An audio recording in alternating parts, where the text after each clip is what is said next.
Good morning everyone. Vivekananda Adarsh Vidya Mandir Vidyalaya की online class में आप सबका स्वागत है।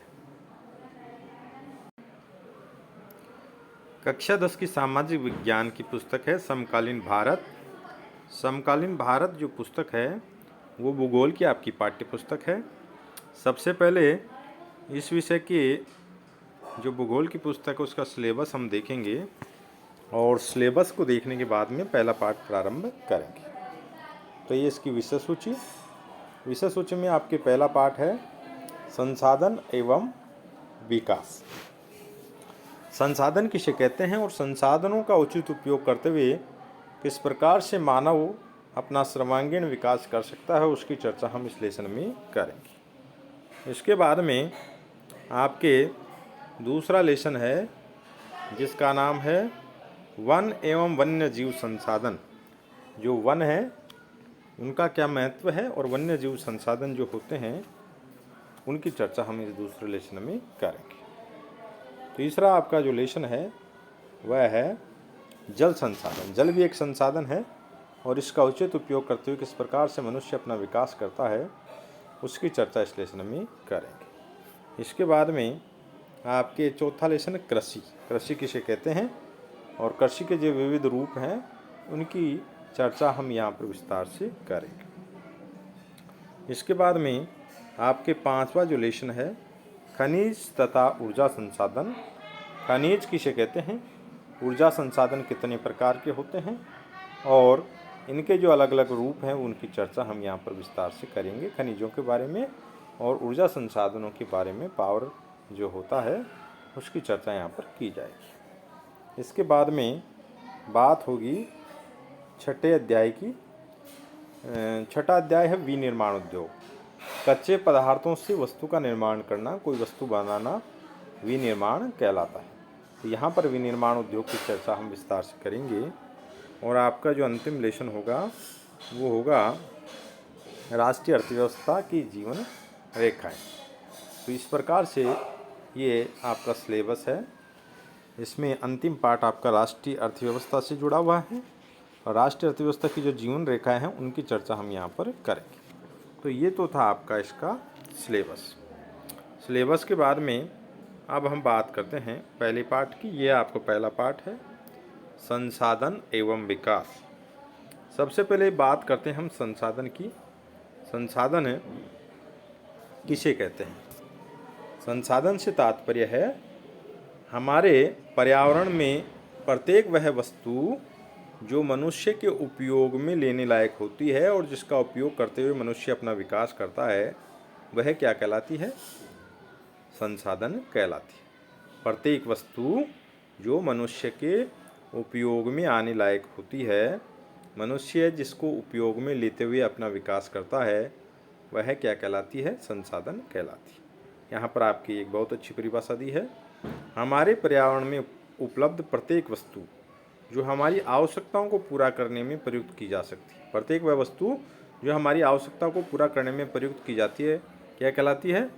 संसाधन कहलाती है।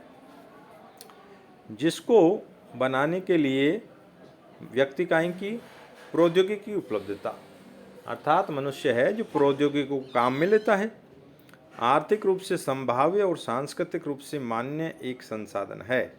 अर्थात उपलब्ध वह वस्तु जिसको व्यक्ति तकनीकी या प्रौद्योगिकी के द्वारा अपने काम में लेने लायक बना लेता है तो वह संसाधन कहलाए।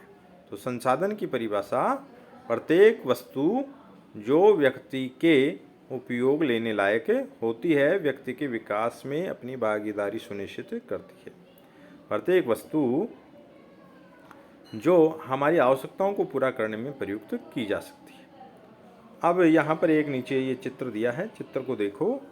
भौतिक पर्यावरण से बहुत सारी वस्तुएं मिलती हैं हमको प्रकृति से।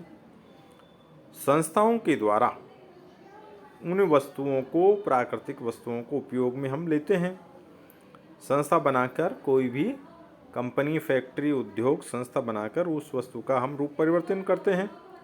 और प्रौद्योगिकी यानी तकनीकी, किसी भी चीज़ का रूप परिवर्तन करेंगे तो उसमें हम तकनीकी काम में लेंगे।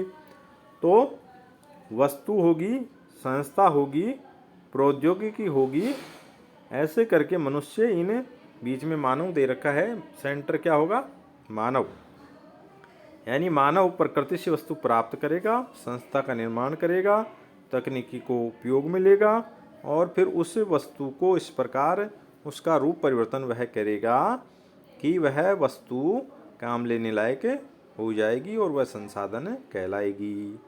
तो यहाँ भौतिक पर्यावरण, संस्थाएं और प्रौद्योगिकी, इन सब का मनुष्य उपयोग लेता है और वस्तु का रूप परिवर्तित करके, वस्तु का रूप बदलकर उस वस्तु को उपयोग लेने लायक बना लेता है। उसी को क्या कहते हैं, संसाधन कहते हैं।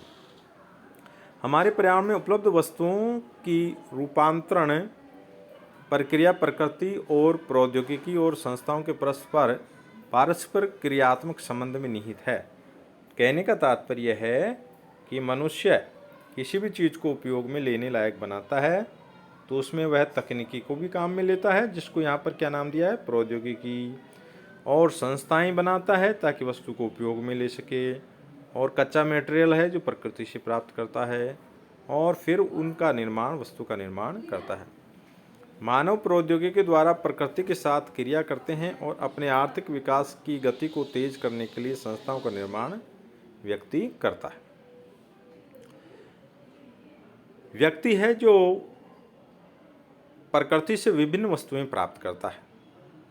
हम देखते हैं हमारे चारों तरफ अनेक ऐसी वस्तुएं हैं जो हमको प्रकृति से या ईश्वर से प्राप्त होती है, जिनको हम प्राकृतिक संसाधन कहते हैं।